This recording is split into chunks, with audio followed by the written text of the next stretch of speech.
अल्हम्दुलिल्लाह व सलामुन अला इबादिहिल्लज़ीना इस्तफ़ा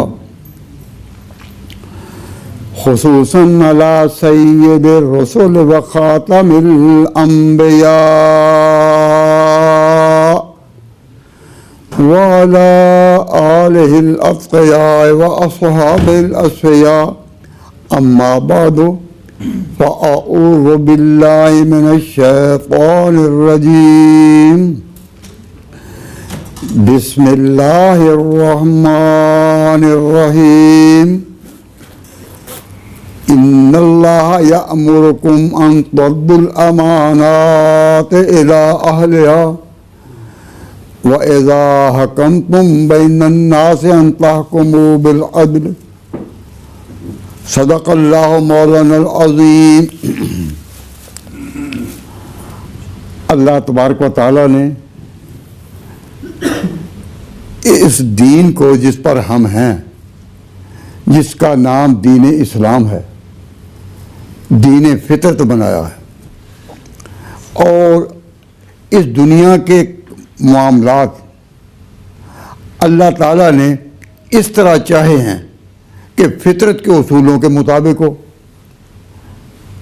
अब आपने या हमने या मुसलमानों ने जब किसी मरहले में अपने सियासी रहनुमा को चुनना हो, कहा जाए कि तुम अपने सियासी रहनुमा को चुनो, तो आप ही खुद सोचें कि क्या ये फैसला किसी शख्स के नेक होने पर करेंगे कि वो तहज्जुद ख़्वाह है, वो हर वक्त हर दिन रोज़े रखने वाला है, साइम-उद-दहर है, या अक्ल इंसानी तकाज़ा करेगी कि वो इसका अहल भी हो कि किस तरह मामलात को तय करना है। तो मामलात को जो तय करना है, इसमें इंसान में क्या क्या वस्फ़ होने चाहिए। तो इंसान को इसमें सबक क्या हासिल हो कि उसको अदल करने का सलीका हो, दौलत की सही तकसीम करना आए, रईयत के हुकूक अदा कर पाए, तो उसको कहते हैं कि ये अहल है। अब नबी पाक सल्लल्लाहु अलैहि वसल्लम ने अपनी जानशीनी के लिए जो मेयार रखा वो वही हो सकता है जो दीन फितरत के मुताबिक हो। तो मैंने आपके सामने ये बात वाज़ेह की थी कि चारों खुलफाए राशिदीन जब अपना अपना काम कर चुके हैं और खिलाफत राशिदा की बरकतें, इसके असरात और इसके समरात लोगों ने आंखों देखे कि इसके बाद खिलाफत राशिदा के बाद ये निज़ाम किन के हाथ में आया। कल मैंने बताया था कि हज़रत अमीर मुआविया के हाथ में आया। तो अमीर मुआविया रज़ी अल्लाह ताला अन्हु, उनकी एक अपनी तारीख़ है, ये भी मैंने आपके सामने किसी दर्जे में बयान कर दी थी। तो अब मैं इस बात की तरफ जाना चाहता हूँ कि अमीर मुआविया के दौर में उम्मत मुसलमान के सियासी स्टेज का रुख नया क्या था। नया रुख ये था कि मुसलमान अब समुद्र में उतरे और बाहरी जंगों की तैयारी करें। खालिद बिन वलीद, साद बिन अबी वक्कास जैसे लोग सहराए अरब में अपने घोड़े दौड़ा चुके और अपने बहादुरी के जौहर दिखा चुके। अब जो अगली स्टेज थी, इसके बारे में मैंने अर्ज़ किया था कि वो बाहरी जंगों का एहतमाम था। तो आप इस बात को याद रखें अगर सवाल किया जाए कि मुसलमानों ने अपनी तारीख़ में ये मोड़ कहाँ से शुरू किया कि अब ये बर्री मार्कों में ही ना रहें बल्कि बाहरी बेड़े तैयार करें और समुद्रों में उतरें ताकि दुनिया के किनारों तक पहुँच सकें। तो बाहरी बेड़े की इब्तिदा किसने की? सबसे पहले ये ख्याल आया हज़रत मुआविया को। उन्होंने अमीरुल मोमिनीन इमामुल मुत्तकीन हज़रत उस्मान जो उस वक्त खलीफा राशिद थे उनसे अर्ज़ किया। उनके बारे में मैंने आपको बताया था कि बुढ़ापे में भी उनकी रगों में जवानों का खून था। उनका बढ़ो आगे बढ़ो। तो इन्होंने अब अमीर मुआविया ने पहला बाहरी बेड़ा तैयार किया और उसमें वो खुद भी गए। और जब अमीर मुआविया की अपनी हुकूमत थी तो कुस्तुनतनिया की तरफ उन्होंने बेड़ा रवाना किया।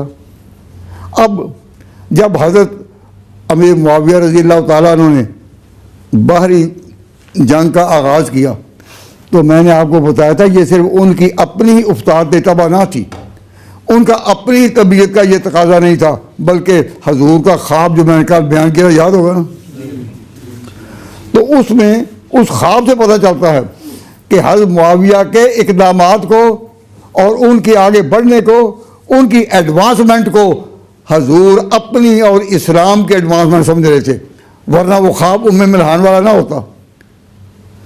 इमाम बुखारी रहमतुल्लाह अलैह ने इसे सही बुखारी जिल्द अव्वल सवा 405 पर, सवा 410 पर और भी कई मुकामात पर इसको नकल किया है। अब मैंने यहाँ बात ख़त्म की थी कि जब हज़रत मुआविया रज़ी अल्लाह ताला अन्हु का आखिरी वक्त था तो उन्होंने अपना जानशीन कोई तय करना था क्या हो। तो हज़रत की नज़र इसी पर थी कि अब वही आए जिनको ये बाहरी मशक़ें जंगों की हूँ। उनका नज़रिया यही था। तो उन्होंने उस वक्त जो सहाबा उनके करीब थे जैसे मुग़ीरा बिन शुबा वगैरह, उनसे उन्होंने मशवरा किया और मशवरे पर यह बात उन्होंने मशवरा ये दिया कि बाहरी जंगों में यजीद जो है उसने बड़ी ट्रेनिंग ली है, बड़ा तरबियत याफ्ता है। तो अमीर मुआविया रज़ी अल्लाह ताला अन्हु ने पहला उज़्र ये किया कि भाई वो तो मेरा बेटा है, तो हम इस निज़ाम को मलूकियत में तो बदलना नहीं चाहते। ये निज़ाम खिलाफत का आ रहा है। खिलाफत का माना जो हजरात अरबी जानते हैं वो बताएंगे कि खिलाफत का मान है पीछे लगना। पीछे लगना खलफ कहते हैं बेटे को, वो इसीलिए कि बाप के वो पीछे आता है। जो जानशीनी का तस्वुर है उसी के पेश नज़र ये बात ज़हन में रखिए कि खिलाफत का माना सब कह दो पीछे लगना। खिलाफत का माना पीछे लगना। मसलन अबू बकर सिद्दीक रज़ी अल्लाह ताला अन्हु जब खलीफा हुए तो वो मुतलक़ुल इनान खलीफा थे या हजूर के ताबेदारी में खलीफा थे? ताबेदारी में खलीफा थे। तो खलीफा है ही जो ताबेदार हो। अल्लाह ने जब कहा था इन्नी जाइलुन फिल अर्द खलीफा के तख्लीक आदम का इरादा फरमाया तो ये कहा कि मैं ज़मीन में खलीफा बनाने वाला हूँ, नायब बनाने वाला हूँ। तो नायब का क्या माना कि जो मेरे पीछे चलेगा, अल्लाह के हुक्म के आप पीछे चलेगा या नहीं? तो जो अल्लाह के हुक्म के मतहत हो उसके पीछे चले, हिदायत रब्बानिया के तहत वो आगे चले, उस वक्त कहेंगे कि अल्लाह का नायब है, अल्लाह का खलीफा। इन्नी जाइलुन फिल अर्द खलीफा। हम अबू बकर उमर को जो कहते हैं कि वो खलीफा रसूल, तो ये कि उनके पीछे चले। तो खिलाफत का माना क्या है? पीछे चलना। खिलाफत का माना पीछे चलना। क्यों जी हज़रत, मैं ठीक तर्जुमा कर रहा हूँ ना। खिलाफत का माना क्या है? पीछे चलना। तो अहले सुन्नत वल जमात का अकीदा है कि हजूर अकरम सल्लल्लाहु अलैहि वसल्लम के बाद खिलाफत कायम होनी चाहिए। हजूर के खिलाफत कायम होनी चाहिए और वो कायम हुई। तो आप हुजूर की खिलाफत के कायदा क्या माना? पीछे लगना। तो खिलाफत का माना है पीछे लगना। ये गौर कीजिए, खिलाफत का माना पीछे लगना और इमामत का माना आगे होना। इमामत का माना, अभी आपने नमाज पढ़ी तो जो इमाम है वो आगे है या पीछे? आगे। तो खिलाफत का माना पीछे और इमामत का माना आगे। अहले सुन्नत वल जमात का बुनियादी अकीदा है कि हुजूर के बाद खिलाफत है, लेकिन जो नाक़िदीन सहाबा हैं वो कहते हैं कि नहीं, इमामत है। तो 12 इमामों की इमामत का अकीदा कि ये इमामत कब? हुजूर के बाद। तो हुजूर के बाद पीछे लगना ये किन का अकीदा? अहले सुन्नत वल जमात का। और आगे लगना ये हमारा अकीदा नहीं। तो आप ये बात ज़हन में रखें कि हुजूर के बाद खिलाफत है या इमामत है? बोलिए भाई, मेरी बात ना मानो ना सही, कोई नहीं, लेकिन कुरान की तो मान लो। कुरान कहता है वादल्लाहुल्लज़ीना आमनू मिनकुम व अमलुस्सालिहात लयस्तखलिफन्नहुम फिल अर्द। अल्लाह ने वादा किया है कि इस पैगंबर के बाद खिलाफत होगी। तो नबी के बाद खिलाफत होगी, ये है अकीदा एक, और उनके बाद इमामत होगी, ये अकीदा है दूसरा। हज़रत अबू बकर हो या उमर, हज़रत उस्मान हो या अली, ये सब हुजूर के मातहत थे, हुजूर के खलीफा है। इमामत का तसव्वुर कहाँ से उभरा? हुजूर तो खुद अपनी उम्मत के भी इमाम हैं, तमाम पहले नबियों के भी इमाम हैं।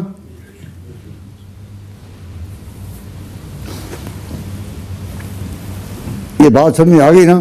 आपका अकीदा क्या, खिलाफत का या इमामत का? खिलाफत का, कि बड़े से बड़े भी हों, और अबू बकर उमर से कौन बड़ा होगा? वो भी मातहत है, मुतलकुल इनान नहीं। बाकी हज़रत उस्मान और अली के बारे में भी हम यही एतकाद रखते हैं कि वो भी मातहत हैं और हुजूर के उसी तरह वो ताबे और पीछे हैं जिस तरह अबू बकर उमर थे। और हज़रत अली रज़ी अल्लाह ताला अन्हु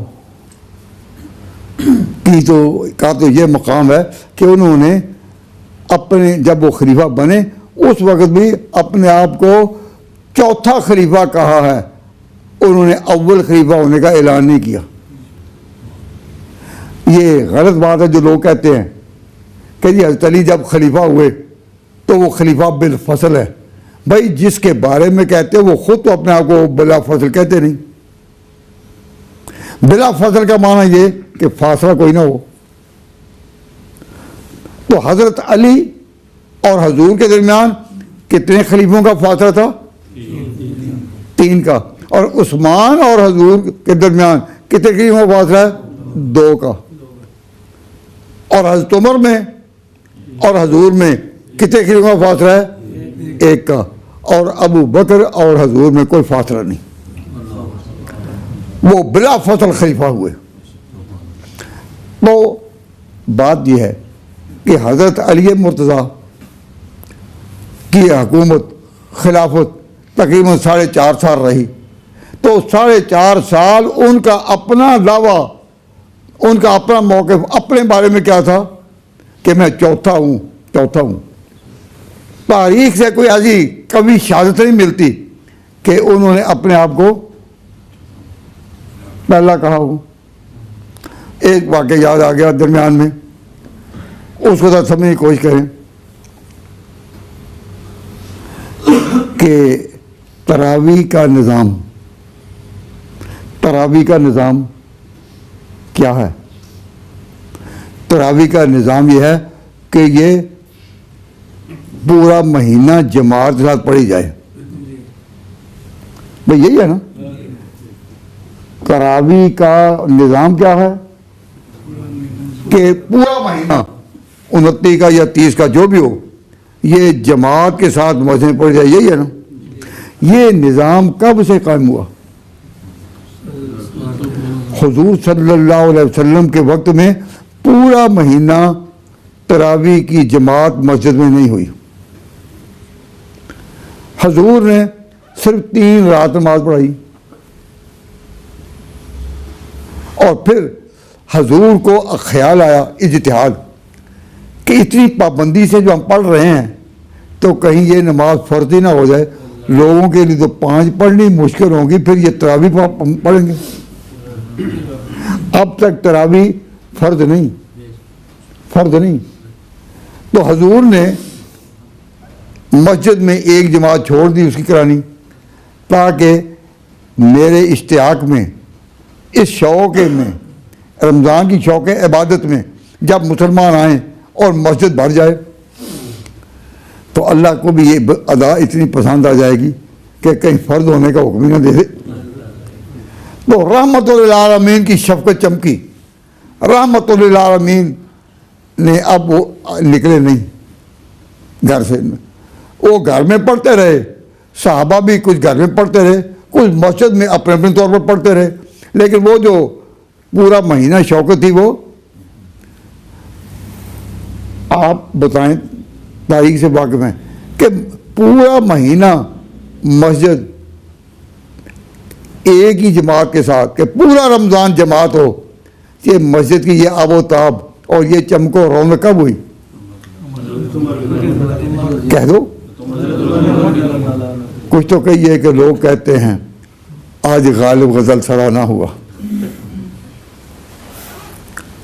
हज़रत उमर रज़ियल्लाहु ताला अन्हु की अज़मत को, उनकी शान को हम अक़ीदत का सलाम करते हैं, उनके दम से ये हुई। तो जो लोग हज़रत उमर पर जरा करते हैं और तरावी के बारे में भी कहते हैं कि उन्होंने तरावी क्यों जारी की, तो अगर कोई पूछे कि उन्होंने तरावी क्यों जारी की जब हजूर के वक्त में सारा महीना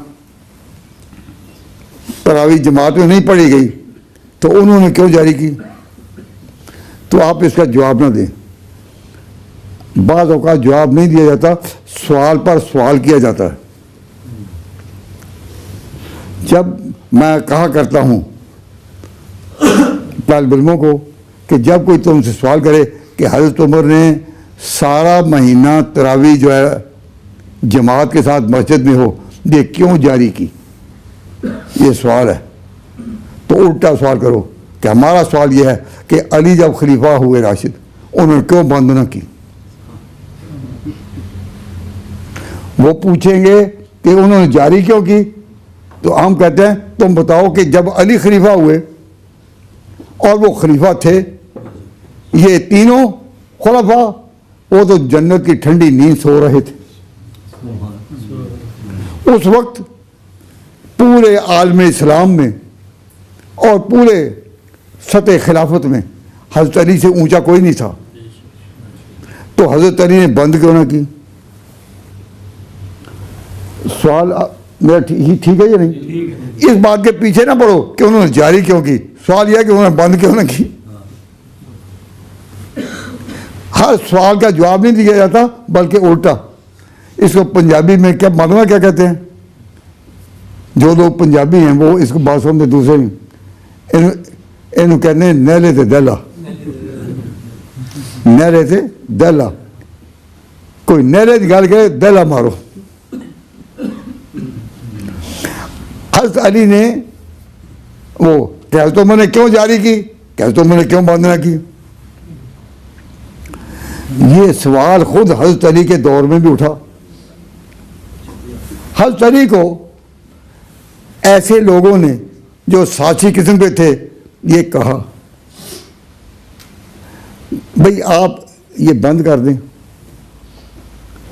जो बातें पहली थी, या चलो ये बात लंबी है, मैं और बात कहता हूँ कि जुमा की अजान कहाँ होती थी? जुमा की अजान होती थी इसी तरह जैसे और मस्जिद की अजानें होती हैं, मस्जिद के ऊपर, बुलंदी में और बाहर। जुमा की अजान इस तरह होती थी। तो जुमा की जब अजान हो जाए, इज़ा नूदिया लिस्सलाति मिन यौमिल जुमुआ, जब जुमा के दिन अजान हो जाए उसके बाद कारोबार करना जायज़ नहीं रहता। तो उस वक्त तो कारोबार को छोड़ना आसान था, कोई बड़ी बड़ी फैक्ट्रियां नहीं थी। लेकिन आज जो फैक्ट्रियां दिन रात चलती हैं और फैक्ट्रियों के मालिकों को एहसास होता है कि घंटे में इतना नुकसान होगा, घंटे जाते हैं उनके पहुंच जाते हैं उतने, वो साथ साथ शुमार कर रहे होते हैं। तो आजकल चलती फैक्ट्रियों को जो पाउंड उगलती हैं, कोई आसानी से छोड़ने को तैयार होगा जुमे खातिर? हज़रत उस्मान गनी ने अपने दौर में देखा, हज़रत उस्मान गनी ने अपने दौर में कि अब मुसलमान बड़ी तादाद में हो गए हैं, तो उन्होंने कहा जो बाहर अजान होती है जुमे की, इसको अंदर ले आओ, और जिस वक्त इमाम मिंबर पर आ जाए खुतबा पढ़ने के लिए तो उस वक्त जुमे की अजान दी जाए, ताकि उसके तो फ़ौरन बाद जमात होगी ना, तो जल्दी होगी तो जल्दी लोग जाएंगे, ताकि लोग हराम से बच सके। अजान के बाद फरमाया अल्लाह ताला कुरान पाक में कि इज़ा नूदिया लिस्सलाति मिन यौमिल जुमुअह फसअऊ इला ज़िक्रिल्लाह, फसअऊ इला ज़िक्रिल्लाह, आओ अल्लाह की इबादत की तरफ। तो फरमाया वज़रुल बै, कारोबार छोड़ दो। जो अल्लाह कहे कुरान में वज़रुल बै, तो फिर दुकानें जारी रहेंगी, दुकानें बंद होनी चाहिए।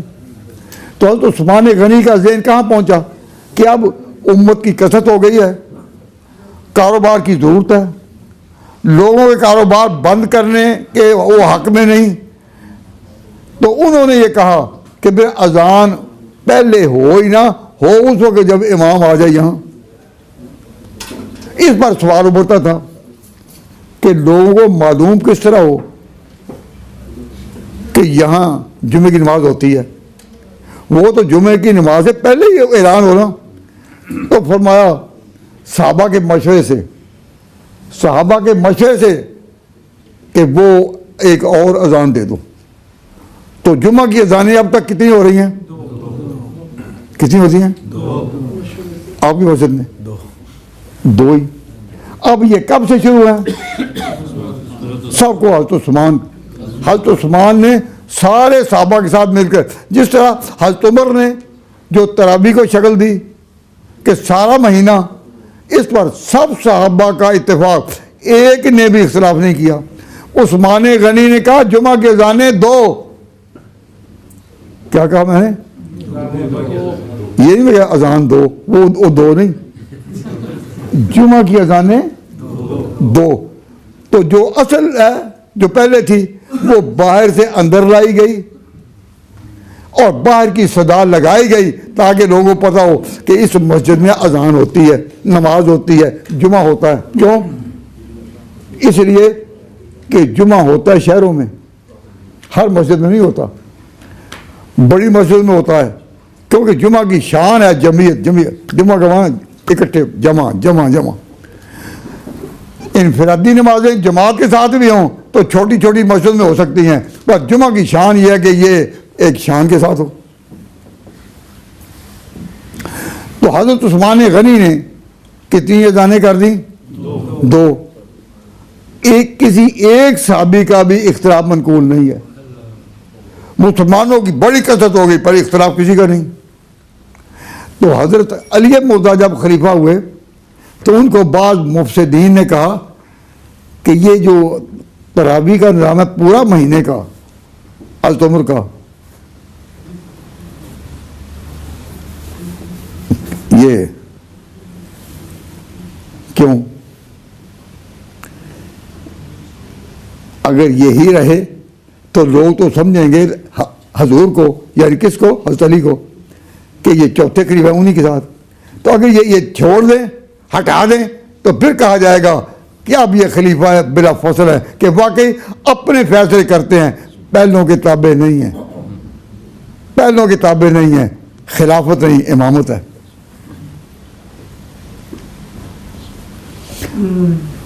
ये बात यानी हज़रत अली ने जुमे की अजानें भी दो से एक करने की नहीं सोची। तो मुझे याद आ रहा है कि इंडिया में when it was United India, तकसीम मुल्क से पहले इंडिया में मुगलों की जो हुकूमत है उसमें एक बादशाह का नाम आपने सुना होगा, जहांगीर। सुना ना? तो जहांगीर की मलका मोहतरमा ईरान से आई हुई थी।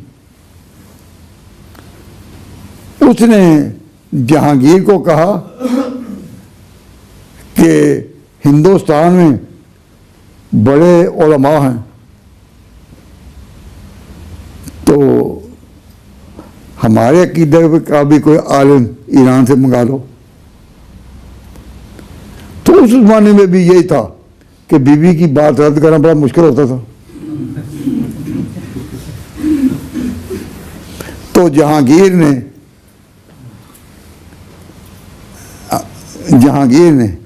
फिर कहा हाँ, तो एक काजी नूरुल्लाह शोस्तर का, वो हिंदुस्तान में आया, बड़ा कारी, बड़ा मौलवी था, और उसको बुलाया गया। आज भी इंडिया में आगरा में उसकी कब्र है। तो उसने यहाँ आकर, या एक ईरान में लिखी होगी, एक किताब है मजालिसुल मोमिनीन। तो मजालिसुल मोमिनीन में उसने इस सवाल को नकल किया कि लोग पूछते हैं कि अली ने वो जो नहीं, हज़रत अली ने ये तरावी पूरा महीना फैली हुई, एक्सटेंड की हुई, और जुमे की 2 अज़ानें वो बंद क्यों नहीं की? क्योंकि ईरान में तो ये सदा लगती थी ना कि वो हज़रत अली खलीफा अव्वल हैं, लेकिन तारीख बताती थी कि नहीं, वो चौथे हैं। खिलाफत पर इत्तेफाक है, सिर्फ ये कि वो चौथे हैं या पहले हैं। तो काजी नूरुल्लाह शोस्त्री ने जो इसका जवाब दिया कि तुम ये पूछते हो कि अली जो है, अगर वो अपने इख्तियार से खलीफा अलल इतलाक थे, खलीफा अव्वल थे, तो उन्होंने बंद क्यों ना की? तो काजी नूरुल्लाह शोस्त्री ने जो अल्फाज लिखे हैं बड़े सुनहरी अल्फाज से लिखने के लायक है, और तारीख ने ये शहादत महफूज कर दी। उन्होंने कहा अली के दौर में भी हाल ये था कि अबू बकर और उमर लोगों के दिलों पर हुकूमत करते थे। अबू बकर और उमर गो दुनिया से जा चुके और आखिरत में अपने खैमे लगा चुके, लेकिन लोगों के दिलों पर अभी तक उनका कब्जा है। तो अली बावजूद खलीफा होने के इस तातनादाज के हेज कारे कुनद कि कोई ऐसा काम करे जिससे पता चले कि ये अलल इतलाक है, चौथा नहीं। इसलिए अली ने सारी उम्र वही पॉलिसी की जो इनसे चली आ रही थी। और अगर हजरत अली कोई एक बात करें जो अबू बकर उमर की खिलाफत के खिलाफ हो, तो लोग सारे समझते कि अगर उनकी खिलाफत सही नहीं तो फिर इनकी भी सही नहीं। तो अली का अपना एतकाद था कि जो लोग पहले से मानते चले आ रहे हैं, मैं उनके खिलाफ कोई बात करूं तो मेरी खिलाफत भी नहीं मानेंगे। मजालिसुल मोमिनीन अब भी छपी, ईरान की छपी उस वक्त तो हिंदुस्तान में छपी होगी, अब बार बार वो ईरान में छपी है, मेरे पास मौजूद है। उसमें यह इशारा है कि अली मुर्तज़ा ने देखा, तो लिखता है नूरुल्लाह शोस्त्री कि अक्सर अहले आन ज़माना एतकाद बूद कि उस वक़्त के अक्सर लोगों का यही एक एतकाद था कि अली की खिलाफत मबनी है पहली 3 खिलाफतों पर। अली की खिलाफत मबनी है, बोलिए, पहली 3 खिलाफतों पर। तो अली मुर्तज़ा की फिर के बारे में सही अकीदा क्या है कि वो चौथे हैं या पहले? बोलो, वो चौथे खलीफा। तो हजरत अली अपने दौरे हुकूमत में भी उन्हीं के साथ रहे, पहलों के साथ, और कोई नई बात ना हुई। और जब हजरत अली शहीद हुए तो कौम ने कौम ने चुना उनका जानशीन यानी नया खलीफा इराक में, किसको? हज़रत हसन को।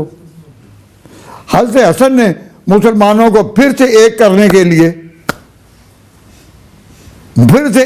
के लिए अमीर मुआविया के साथ अहद किया और अपनी हुकूमत जो उनके पास थी वो भी उनको दे दी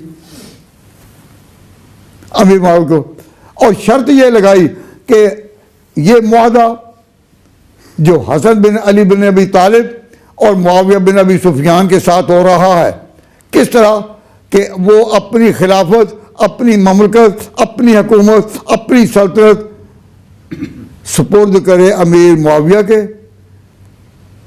बशर्ते के अमीर मुआविया अहद करे कि मैं खुलफाए सालिहीन की सीरत पर चलूँगा। तो हसन ने जो कहा खुलफाए सालिहीन की सीरत, तो हसन ने क्या ऐलान कर दिया?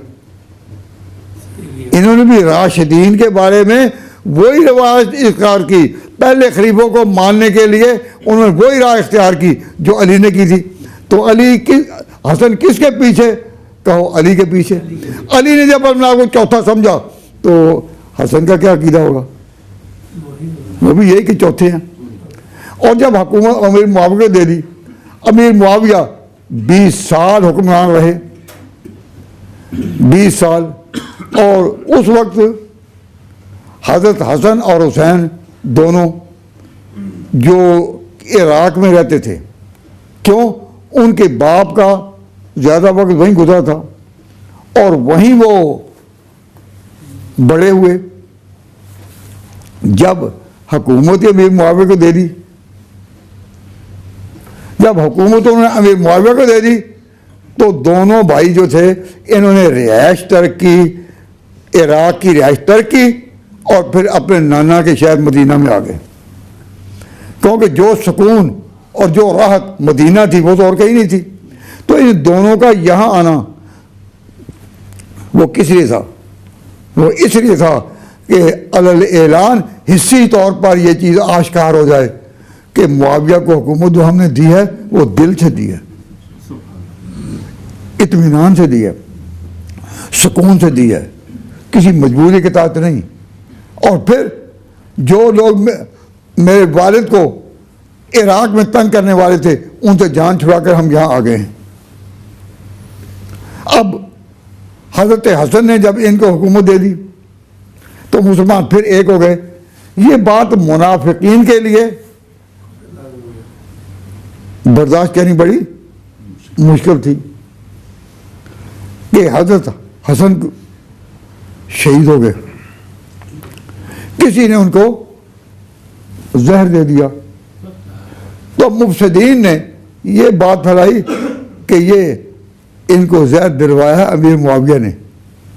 भाई ज़रा गौर करो कि सियासी लोगों की तलब क्या होती है कि सियासत हमारे हाथ में आए, और जब इमाम हसन ने हुकूमत उनको खुद दे दी तो कोई जहर दिलवाने की जरूरत होती है? जहर दिलवाना होता तो उस वक्त दिलवाते जब वो इराक में थे, और जब वो मदीना में आ गए और हुकूमत के वज़ाइफ उन्होंने कबूल कर लिए, मुसलमानों का झंडा एक हो गया, इस आलम इस्लाम एक हो गया, इनमें इत्तेहाद हो गया, तो जहर अब ही दिलाना कि ये मुआविया को इतनी समझ ना आई ना कि अब ज़रूरत ही नहीं, लेकिन दे दिए। भाई जिसके बारे में तुम भी कहते हो और के सियासत में हज़रत मुआविया बहुत ऊंची सोच, तो इतना पता नहीं था अब जाकर के दिलवान। ताहम मैं कहता हूँ भाई समझा रहे कि नहीं? ज़रा गौर से सुने, ध्यान से, कि अगर वाकई वहाँ यही बात होती कि अमीर मुआविया ने ज़हर दिलवाया है तो हुसैन उस वक्त फिर मदीना में रह सकते थे। हज़रत हसन की शहादत के बाद वो अमीर मुआविया के अहकाम के तहत कुस्तुनतुनिया की जंग में जा सकते थे? हकीकी भाई है हसन, और हसन की अपनी शान अपनी जगह, उनका हर अमल हसन था। अब जिसको यानी किसी का भाई और हसन की शान का, उसको अगर वाकई ज़ाहिर दिलवाया तो उसी वक्त अमीर मुआविया की हुकूमत के खिलाफ उठना हज़रत हुसैन का क्या अकल तकाजा नहीं करती। अब जो वाक़या अब हुआ कि वो मदीना यजीद के सामने आने पर वो मदीना से चले करबला की तरफ, इराक की तरफ। अगर ये ज़हर का वाक़या कि इसमें अमीर मुआविया का हाथ है, अगर ये ज़रा भी इसमें कोई सिद्क होता तो करबला उसी वक्त कायम हो जाती जब हज़रत उस्मान हसन शहीद हुए थे। आपकी अकल क्या कहती है भाई? उस वक्त हो जाती कि ना, लेकिन हुआ नहीं। तो हज़रत हसन को तो रहा इत्मीनान कि कोई ऐसी बात नहीं। तो यहाँ जो लोग कहते हैं कि जी जहर दे दिया, तो कहते हैं तो हसन हुसैन को क्यों ना मालूम हो कि जहर दे दिया, वो तो रहे साथ, और तुम यहाँ करो ये साजबाज कि ये किया। अल्लाह ताला किसी के की समझ ना मार दे, कोई बिल्कुल ही समझ नहीं बात। तो हज़रत हुसैन कहाँ रहे? वहीं रहे। अब मुआविया रज़ी अल्लाह ताला अन्हु का जो नुक्ता नज़र था वो यही था कि हुकूमत पर अब आगे वो आए। उनका ख्याल था कि जो बाहरी जंगें लड़ सके और कौम को लड़ा सके। उस वक्त यजीद से कोई ऐसा अमल सरजद ना हुआ था कि जिसकी बिना पर वो इमामत के लायक ना होता। हज़रत अमीर मुआविया जब अब बरसर हुकूमत थे तो यजीद एक मस्जिद का इमाम था, नमाज पढ़ाता था। तो आम लोग जो साथ नमाज पढ़ते होंगे तो ऐसे होंगे जिससे अब जो भी उसका किरदार ज़ाहिर हुआ वो इस बाद में, लेकिन ऐसी रिवायात तारीख ने वही रिवायात इतनी लिखी हैं कि ऐसा था ऐसा था ऐसा था। क्यों? इसलिए कि उसके ऊपर जो इल्ज़ाम लगता था वो यही था कि करबला का वाक़या क्यों भाई, अगर करबला का वाक़या आया तो उसको तुम जालिम को, लेकिन ये जो बहकायतें और ये जो कहानियाँ बनाई हुई हैं इनमें क्या जान है? तो मैंने कल ये बताया था कि हम और हज़रत अब्दुल्ला बिन उमर जैसे लोग अपने दिली जज्बात और अक़ीदत के साथ वो हज़रत हुसैन के साथ थे। मैं इसकी मिसाल देता हूँ। हज़रत हुसैन ने जब इरादा किया कि अब मैं मदीना से आ जाऊँ इराक, इधर यजीद हुक्मरान बना है, यजीद हुक्मरान बना है और अब मैं यहाँ नहीं रहता, मैं यहाँ नहीं रहता, तो मैं जाता हूँ वापस इराक। तो हज़रत हुसैन ने जब ये इरादा किया कि मैं वापस आ जाऊँ तो उनको मशवरा देने के लिए कि आप ना जाएं, 5 आदमी, अब 5 अब्दुल्ला आए सामने, 5। तो एक ही अब्दुल्ला, अल्लाह का बंदा काफ़ी होता है, तो 5 कौन? अब्दुल्ला बिन उमर, अब्दुल्ला बिन जाफर, अब्दुल्ला बिन अमर बिन आस, अब्दुल्ला बिन अब्बास और अब्दुल्ला बिन मुती। 5 अब्दुल्ला आए हज़रत हुसैन के कि आप इराक ना जाएं, वहाँ के लोग जिस तरह आपके बाप को वरगलाते रहे और उनकी नाफरमानी करते रहे, वो आपके दोस्त बनकर आपको दावत दे रहे हैं कि आप यहाँ आ जाएं, आपने रिहाइश रखी, यहीं रखी, उधर तो न जाएं। तो ये याद रखिए। मैं इतनी बात अब कहता हूँ कि हज़रत हुसैन रज़ी अल्लाह ताला अन्हु,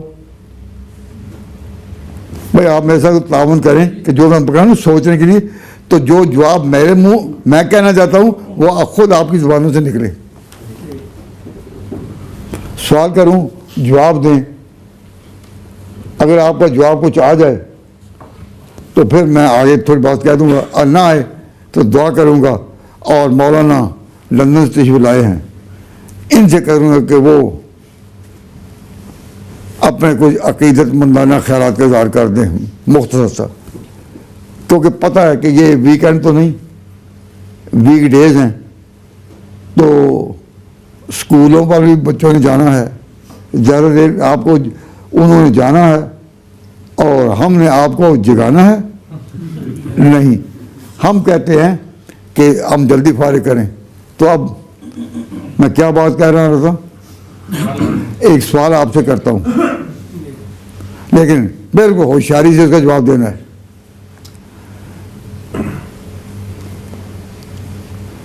हज़रत हुसैन रज़ियल्लाहु ताला अन्हु, अल्लाह के ऊपर करोड़ों रहमतें हों, वो जब मदीना से निकले तो अगर वो हुकूमत से लड़ने के लिए निकलते तो मदीना में जो गवर्नर था, जो पहले अमीर मुआविया के मातहत था, अब वो यजीद के मातहत है,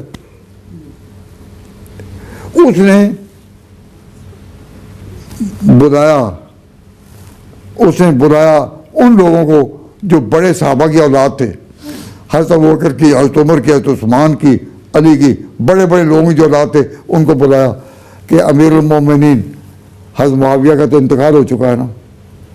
अब उनको लोगों ने मशवरा दिया, जो उनकी शूरा थी, उन्होंने फैसला दिया कि बहरी जंगें लड़ने का जो माहिर होगा उसको आगे करना। तो यजीद को आप बैत करें, इकरार करें, give oath of allegiance to Yazid, ये उनके सामने उन्होंने तजवीज़ की। तो हज़रत हुसैन ने कहा कि हमें कोई सोचने का मौका दें। तो रात को ही उन्होंने इरादा कर लिया कि सफ़र करें। कुछ खतूत उनको पहले से मिल चुके थे, या अगली रात उन्होंने इरादा किया, इस बहस में मैं नहीं जाता, लेकिन वो चलने लगे। आप ख्याल करें, सवाल का जवाब देना है भाई, हुकूमत सो रही थी, वजह वो चलने लगे। उन्होंने पहले ही बड़े लोगों को बुलाया अपने मशवरे में या बैत लेने के लिए, तो उन बड़े लोगों में हुसैन भी थे, वो भी आए। तो अगर हुसैन वहाँ लड़ने के इरादे से निकले हों तो हुकूमत निकलने देती? क्या ख्याल है, निकल देती? फौजें, सरहदों को मजबूत रखने के लिए फौजें भी थी, अपनी फौजों को बुलाते तो अकेले हुसैन क्या कर सकते थे? लेकिन ये हुसैनी काफिला जब वहाँ से चला है तो एक दिन में तो नहीं पहुँच जाता इराक, इसमें दातें भी आई होंगी, दिन भी आए होंगे। तो रास्ते में किसी मकाम पर भी हुकूमत के किसी कारिंदे ने, पुलिस के किसी दस्ते ने आकर इन पर हाथ डाला तो जो कुछ करबला में हुआ वो यही ना वाक़ हो जाता, मदीना में ना सही, लेकिन मदीना की सरहदों पर तो वाक़ हो जाता निकलते ही। आप अंदाज़ा करें कि हुकूमत क्या इस पर खामोशी रख सकती थी? जो हुकूमत ने वहाँ किया वो यहाँ नहीं हो सकता था। आपकी अकल और समझ क्या कहती है? बता है अकल इंसानी कोई हल इस मामले का? ये ऐसी मुश्किल एक सवाल है कि अकल इंसानी इसका कोई जवाब तजवीज़ नहीं करती। बता है अकल इंसानी कोई हल इस मामले का, खबर कुछ और कहती है, नज़र कुछ और कहती है। एक तालिब इल्म तारीख का पढ़ता पढ़ता हैरानी में आता है। तो अब अगर आप इस पेचीदगी से निकलना चाहते हैं तो साफ इस बात को माने, हज़रत हुसैन लड़ने के इरादा से निकले ही नहीं। नंबर 2, ये बात हज़रत हुसैन के दिल की आवाज़ नहीं, ना दिल की सदा है कि मैं अब अपनी खिलाफत कायम करूं। जब उनको पता था कि मेरे बाप अली इतना अर्सा खड़े रहे, मुआविया से लड़ते भी रहे, जंगे सिफ़ीन तक नौबती पहुंची, लेकिन फिर भी वो अमीर मुआविया को अपने पाँव से बदल नहीं सके। वो अमीर मुआविया फिर 20 साल हुकूमत करके अपने सफर आखिरत पर गए और मेरे बड़े भाई ने उनकी क़यादत कबूल की। यहाँ एक छोटा सा वाक़या अर्ज करता हूँ, याद रखें। एक शख्स था हजर इब्न अदी, और बाद हुजर इब्न अदी भी उसका नाम रखते हैं। वो था मुफसिद किस्म का। उसने हज़रत इमाम हसन को कहा, जब इन्होंने अमीर मुआविया सुलह कर ली, कि हज़रत आप तो बड़े ऊंचे ऊंचे बुज़ुर्ग हैं, अली के बेटे हैं, फातिमा गोद के पले हैं, आपकी बड़ी शान, आपने मुआविया के साथ सुलह क्यों कर ली? मैं आपको बताता हूँ कि मेरे बड़े मानने वाले हैं, मैं यहाँ लश्कर जमा कर दूंगा, आप मुआविया को छोड़ें। हज़रत हसन को उकसाने के लिए कौन निकला?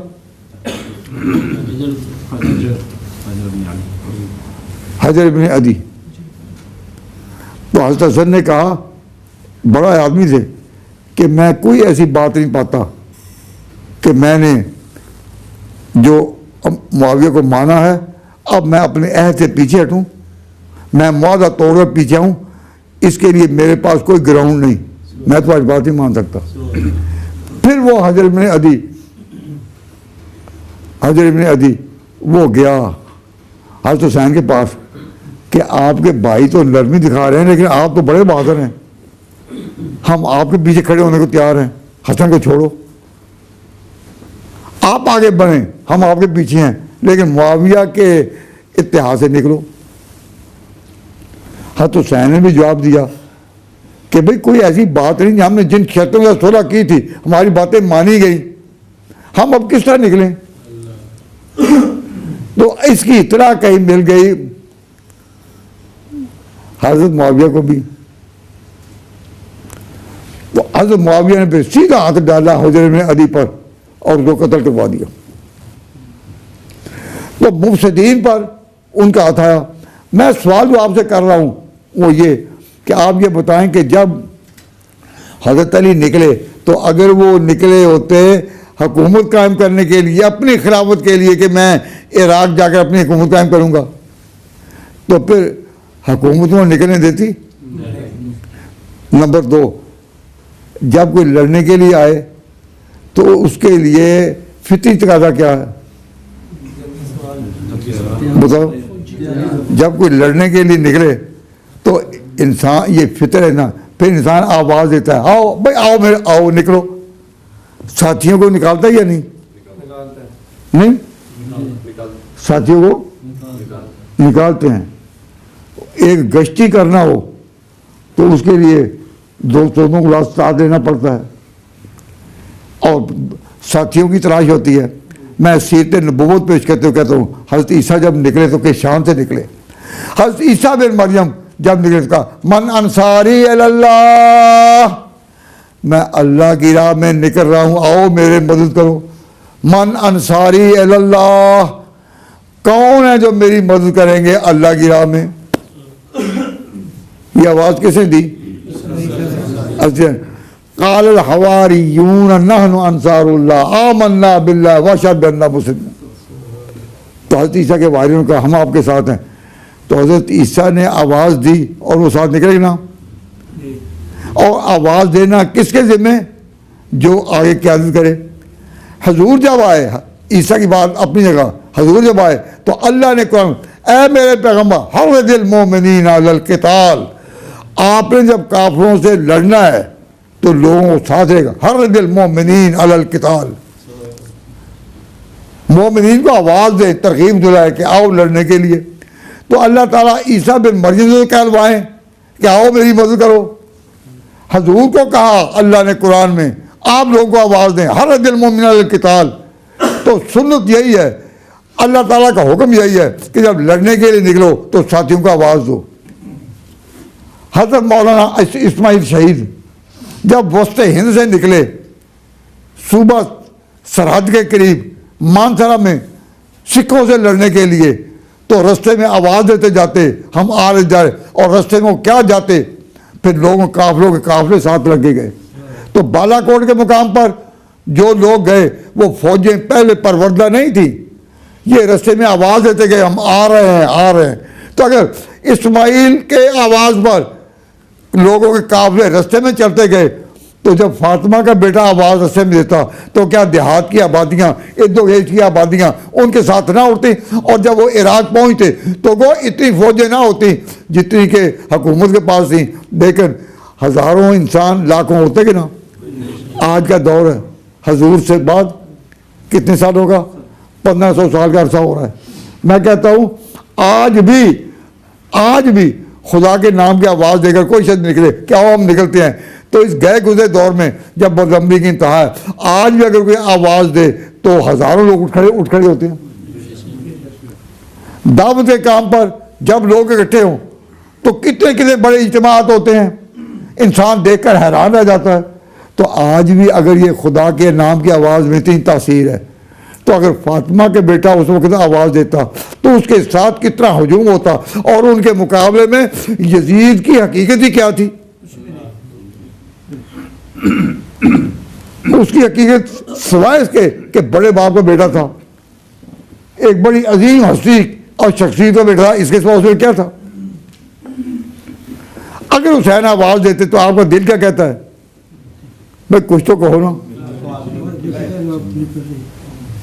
बहुत बड़ा काफिला हो जाता है उनके साथ। हमारे इस 14वीं सदी के में ये कश्मीर के सिलसिले में जब इंडिया और पाकिस्तान की लड़ाई हो रही थी और सियालकोट के महाज पर जो फौजी लड़े जानकर, यानी वो मेरा ख्याल शायद नमाज के ही पाबंद ना हो, लेकिन जब मार का आया तो सियालकोट की साज पर उन्होंने अपने ब्रिगेडियर से कहा कि अगर इंडिया के ये टैंक आ रहे हैं तो हम आगे मैं टैंकों को नहीं ले जाते, फौज का एक हिस्सा जो है वो जाने पेश करता है कि अपने टैंकों के नीचे हम कुचले जाए, लेकिन उनका टैंक जो है हम रोक देंगे।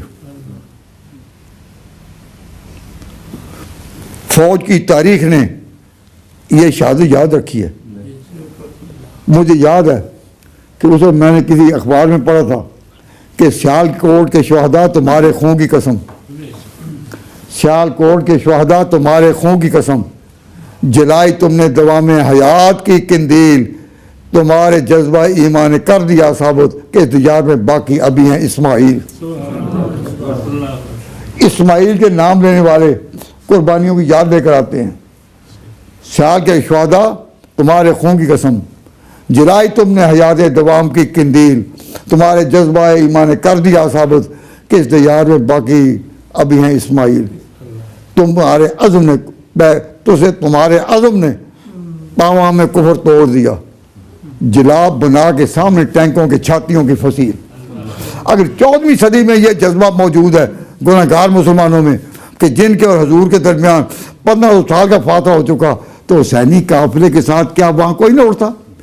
इन लोगों को समझ ही नहीं कि जो कहते हैं कि हुसैन लड़ने के लिए वहाँ गए, लड़ते तो क्या जो आगे जाकर होता था करबला में वो यही हो जाता। क्या कहती है आपकी अक्ल, ये काफिला गलत है।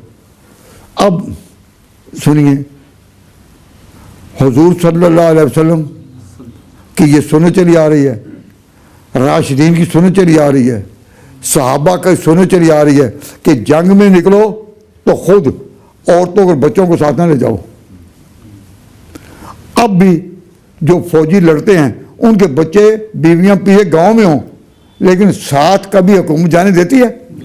जब मैदान में जाओ तो बच्चों और बीवियों को नहीं लाना।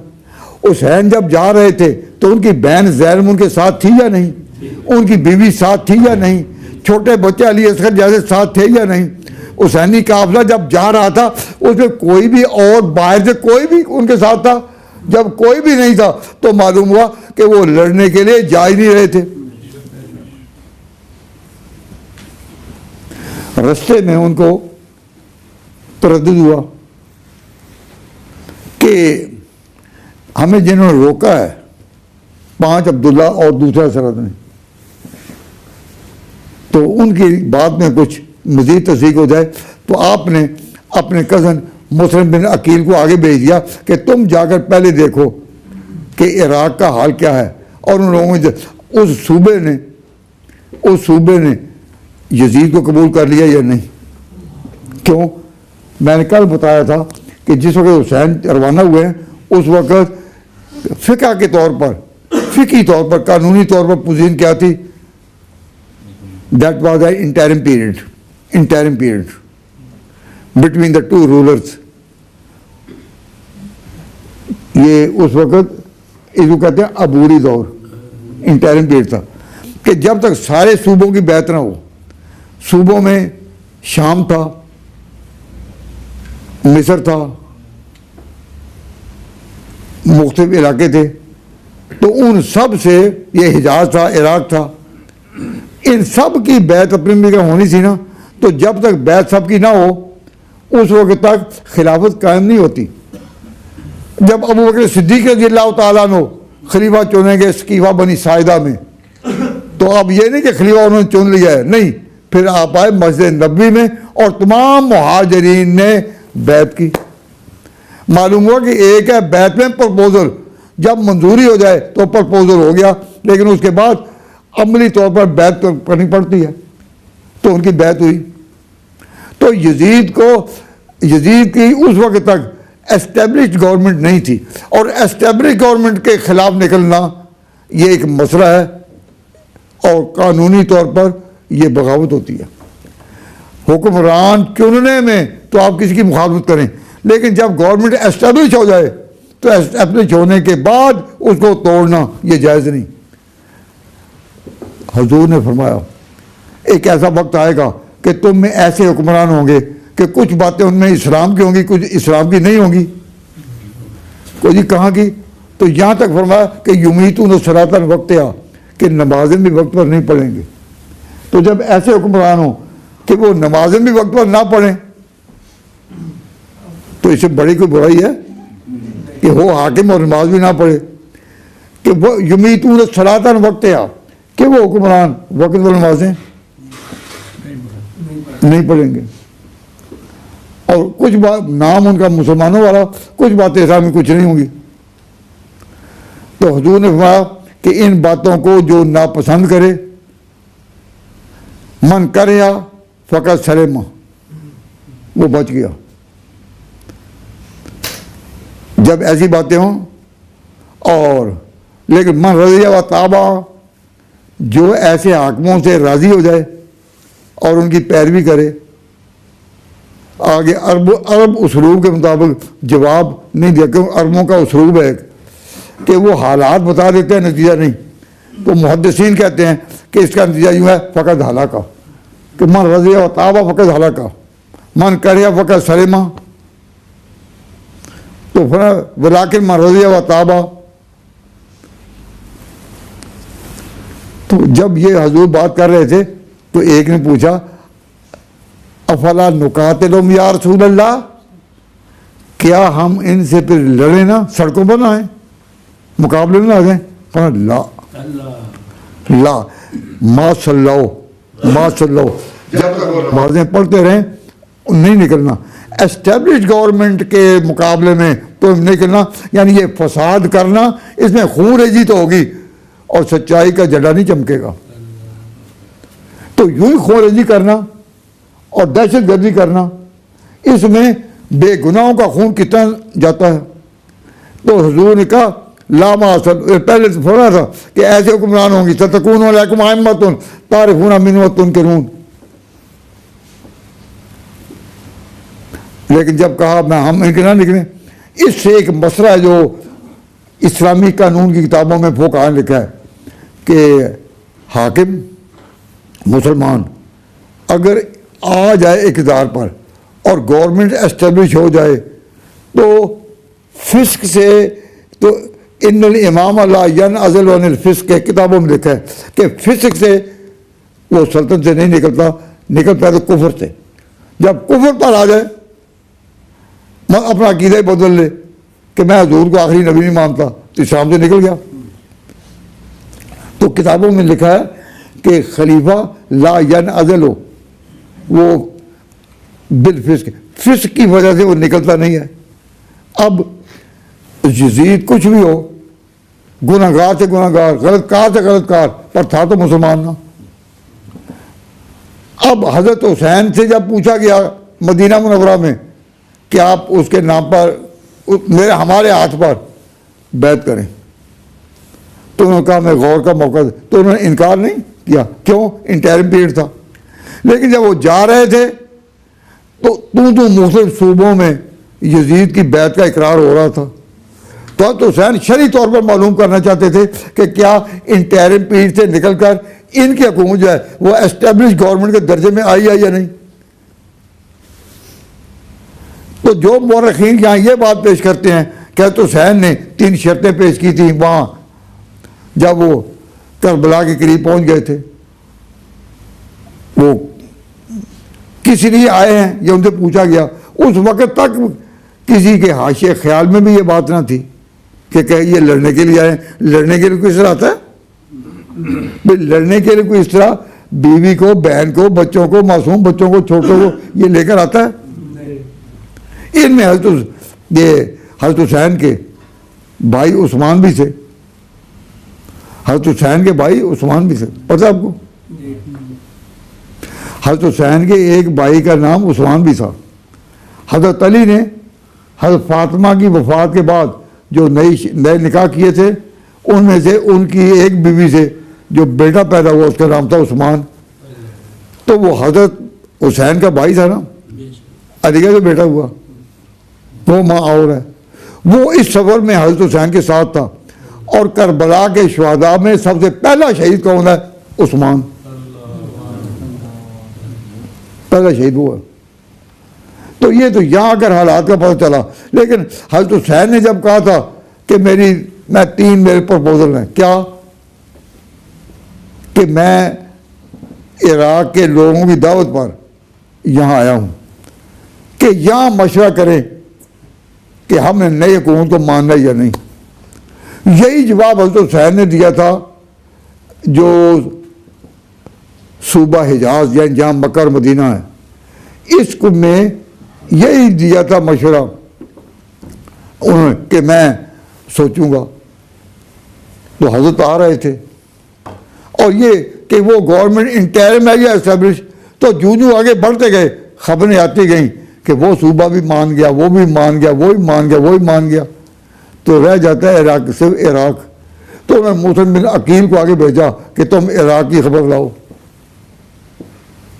फिर इराक़ में जो हुआ उसका बयान इंशाअल्लाह अल्लाह ताला तौफीक दे तो कल होगा। इस वक्त आप ये बात रखें कि हज़रत हुसैन लड़ने के लिए निकले ही नहीं, क्योंकि पाकिस्तान में अक्सर मजालिस मुहर्रम में ये बात सुनी गई। लोगों ने आकर हमें बताया कि जी कहते हैं कि देखो ना, उस आखिर में अली का बेटा ही निकला ना यजीद के मुकाबले में, अबू बकर का बेटा नहीं निकला, हज़रत उमर का कोई बेटा ही निकला, उस्मान का कोई बेटा ही निकला, तो अली का बेटा निकला ना। तो लोग हैरान होकर पूछते हैं कि बात तो ठीक है कि यही निकला, और मैं कहता हूँ अल्लाह के बंदो वो भी नहीं निकले, हज़रत हुसैन भी नहीं निकले। वो नकले मकानी के लिए आ रहे थे कि मदीना में अब हम नहीं रहेंगे। क्यों? हम हुकूमत के वज़ाइफ कबूल नहीं करने, अमीर मुआविया चले गए, उन्हीं के साथ इत्तेहाद करके हम आए थे। अब जब वो फौत हो गए हम भी इधर आ जाते हैं। तो हज़रत हुसैन आ रहे थे नकले मकानी के तौर पर, फैसला उन्होंने यहाँ करना था, मशवरा करना जहाँ था कि अब हम क्या करें। तो हज़रत हुसैन ने शर्तें पेश की कि तुम मेरे सफ़र पर अगर राज़ी नहीं कि मैं इराक़ में आऊँ तो मुझे वापस मदीना जाने दो, मैं वहीं रह लूँगा।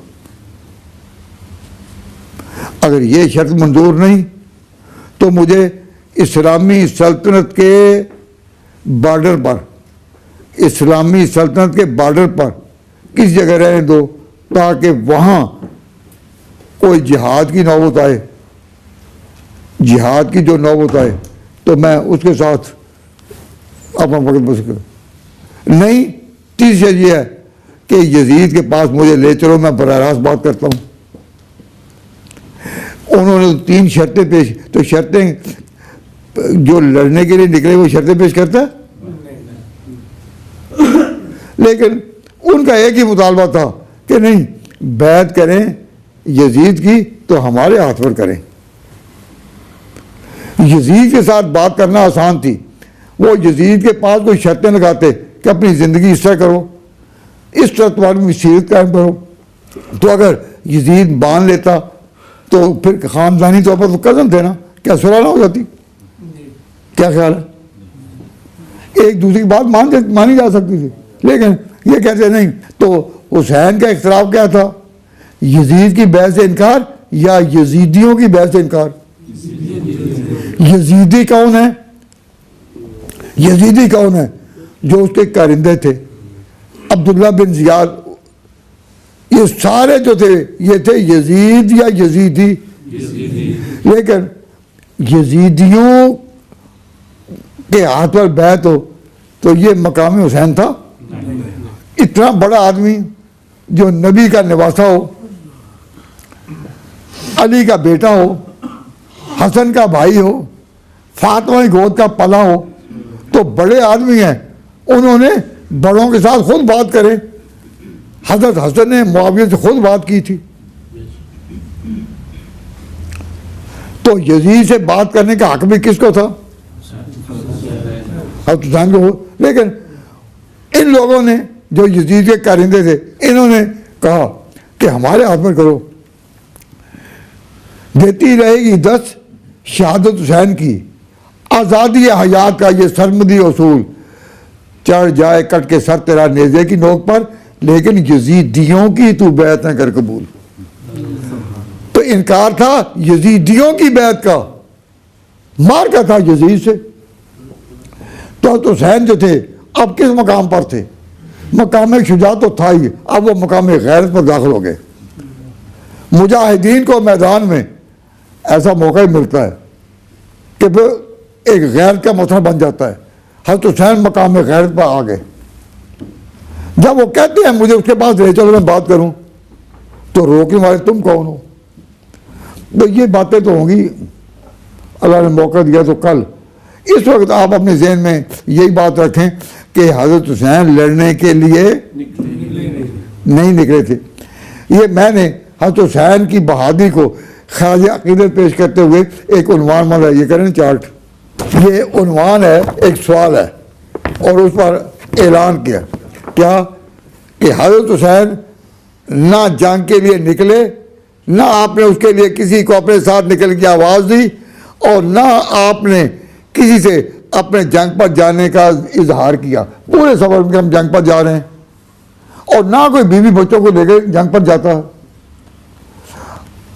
बात यही थी कि हुसैन का एक मकाम था ऊंचा, बड़े बाप के बेटे थे, बड़ी माँ के बेटे थे, तमाम जन्नत की औरतों की सरदार हैं। उनकी इज्जत का तकाजा था कि उनके पास हाजिरी यजीद खुद देता, ना कि इब्न जियाद को भेजता। क्या उसने हुसैन का यही मकाम समझा था?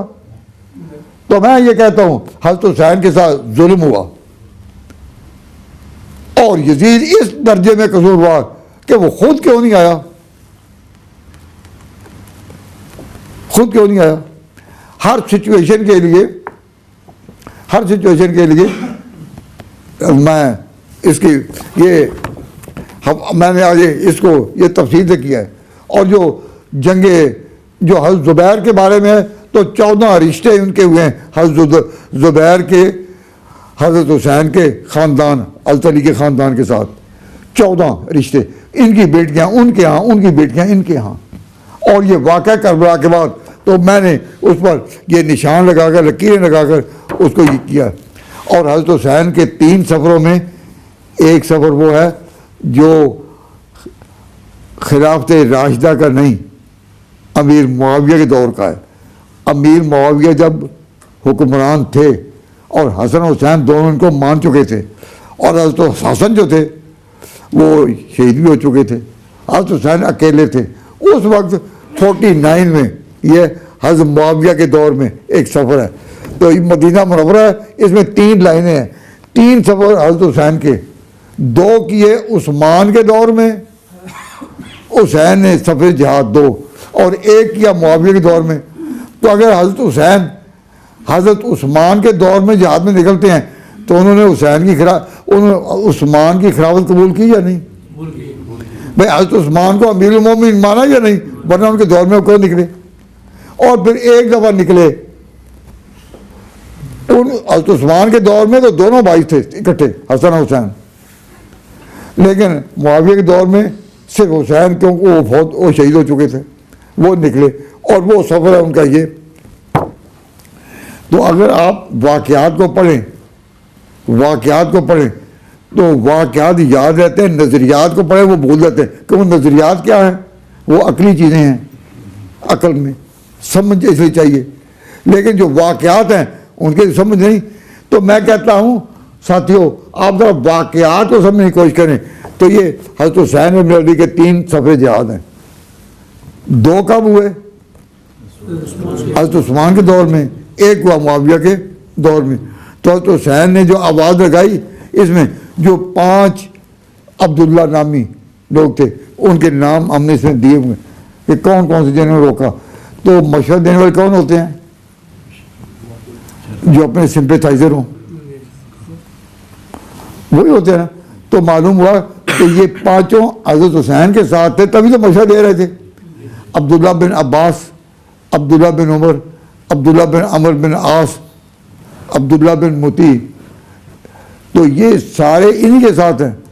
तो अब एक बात कहकर वो मैं बात में ख़त्म करूँगा। भाई लड़ना मुश्किल नहीं इतना जितना लड़ाना मुश्किल है। क्यों? अगर कोई कमांडर बगैर सोच के लड़ने का हुक्म दे दे तो बगैर समझ के जो हुक्म दे दे उसमें हज़ारों का खून जाया जा सकता है या नहीं? जो खुद लड़ेगा तो सिर्फ अपनी जान देगा, लेकिन जो गलत लड़ाएगा उस ऊपर सबका बोझ आया। तो जल्दी लड़ने का हुक्म कोई दे सकता है? नहीं। अब हज़रत हुसैन उस वक्त निकले जब इंटरिम पीरियड था, लेकिन जब यजीद की हुकूमत सारे मुख्तलिफ सूबों में एस्टेब्लिश हो गई, उस वक्त इनकार की गुंजाइश न रही। तो अब्दुल्ला बिन उमर जो थे उन्होंने कहा कि अगर इस वक्त हम उठें, यजीद के किसी अमल की वजह से ये उठें, तो सिवाय खून रेजी के और कोई हो सकता? तो हज़रत अब्दुल्ला बिन उमर जो हैं उन्होंने उस वक्त बैत कर ली और कहा कि मैंने ये जो बैत की है ये खून रेजी से बचाने के लिए। तो कौम को खून रेजी से बचाने के लिए कमांडर को ऐसे मतलब करने पड़ते हैं। लेकिन हज़रत अब्दुल्ला बिन उमर के अल्फाज हैं, बायाना हज़र रज़ुल्लाह, हमने एक शख्स की बैत की है, अपनी असल बैत जो अल्लाह रसूल से उसको कायम रखते हुए। तो लोग एतराज़ हम पर करते हैं कि जब अब्दुल्ला बिन उमर ने बैत की तो बैत इसलिए उन्होंने की, बैत इसलिए की कि लड़ाई के साथ खून रेजी पैदा ना हो, लेकिन उनके जज्बात, उनकी अकीदत हज़रत हुसैन के साथ थी। तो जैसा कि मैंने कहा था कि हम इब्न तैमिया के बारे में तो ये मनक़ूल है ना कि हज़रत हुसैन के कत्ल से जो शख्स भी राज़ी हो उस पर लानत हो। हम हज़रत हुसैन की इस मजलूमाना हालत पर जो है हमारा दिल उनके साथ हैं। और जिन लोगों ने भी उस वक्त यजीद के हुक्म को कबूल किया वो ये कि मुसलमानों में अब मज़ीद खून रेजी ना हो, तो उन्होंने अब्दुल्ला बिन उमर के उस अमल की वजह से हज़रत उमर ने मशवरा दिया था। हज़रत उमर जब जा रहे थे दुनिया से, वार हो चुका था, सफ़र आग पर थे, तो उन्होंने एक मशवरा दिया था, कहा कि मेरे बाद हालात ऐसे हों, अब्दुल्ला बिन उमर को खलीफा तो नहीं बनाना, लेकिन मशवरा इससे लेते रहो। तो मशवरा अब्दुल्ला बिन उमर का यही था कि इस वक्त इन हालात में खुरेजी करना जायज़ नहीं। अब कई लोग हम पर यह सवाल करते हैं कि जी यजीद को कई लोग काफिर कहते हैं, कई लोग काफिर कहते हैं। तो मैं कहता हूँ, कहते हैं तुम तो ना कहो, कहते हैं कोई ऐसा आलिम बताएं कि जिसने कहा हो डट कर कि भाई उनको काफिर ना कहो। तो मैं एक ही नाम लेता हूँ, मौलाना अमर दाखा ने कहा है कि मैं उसको काफिर नहीं कहता, मैं उसको काफिर नहीं कहता। और मौलाना गंगोई रहमतुल्लाह अलैह ने यह फरमाया है कि मैं उसको काफिर नहीं कहता, ज़्यादा से ज़्यादा उसको फासिक कह सकते हैं। और वो फिस्क भी ज़ाहिर हुआ वाक़े करबला के बाद। तो दोस्तों अजीज़ों, मैंने जितनी बातें की कोई समझ आएगी बात की नहीं। अब ये कि हज़रत हुसैन रज़ियल्लाहु ताला अन्हु वहाँ से जो चले थे वो लड़ने के लिए नहीं निकलते थे, ये एक बुनियादी चीज़ है। इससे ये प्रोपेगेंडा खत्म हो जाएगा कि देखा ना निकला तो फिर अली का बेटा ही ना, तो हम कहते हैं वो भी। अब हम छोटे थे, जब बिल्कुल बहुत छोटे प्राइमरी स्कूल में जाते, तो मुझे याद है कि कुछ रॉयल फैमिली के लोग एक साला छोटा बेचा करते थे। उस वक्त 2 पैसे का था वो, 4-5, उसका नाम था जंगनामा करबला। जंग नाम है, तो सारे लोग अनपढ़ कहते वो जंग हुई करबला की, पहली रात वो निकला, दूसरी रात वो निकला, तीसरी रात वो निकले, चौथी रात वो निकले। तो ये 10 रातें उन्होंने बना ली हैं कि निकलते ही रहे रातें बांट कर। और फिर एक रात होती है जो कहते हैं कि मेहंदी निकली, आपने सुना? जी एक रात मेहंदी निकलती है, सुना कभी? नहीं सुना? जब इनसे पूछा मेहंदी क्यों निकलती है, जी करबला में एक शादी भी की थी, इमाम हसन के बेटे थे कासिम, तो उनकी शादी भी की थी, तो बहनों ने और मस्तूरात ने मेहंदी तो लगानी थी ना। खुदा खुद सोचो कि हालात ऐसे हों कि उधर तो कहो कि उन पर पानी बंद कर दिया गया, तो जो शादियां हो रही हैं, जो शादियां हो रही हैं, तो इसमें हालत ऐसे कि पीने को पानी नहीं मिलता तो गुस्ल में पानी क्या मिलेगा। लेकिन 7वीं रात जो है ना, वो आज कौन सी रात है? उन रातों में मुहर्रम की 7वीं है, 6ठी है। तो हम अब मेहंदी पर कोई बात नहीं करते ना, तो वो अकल हैरान होती है कि ये क्या बातें बनाई हुई हैं कि उधर जुल्म हो रहा है, इधर शादियां हो रही हैं। कि चूंकि मालूम हो गया था अब जिंदगी बाकी नहीं रहेगी, तो जिन जिन की निस्बत की हुई थी आओ शादी तो कर लो। अल्लाह तबारक व तआला इन्हीं अकीदे पर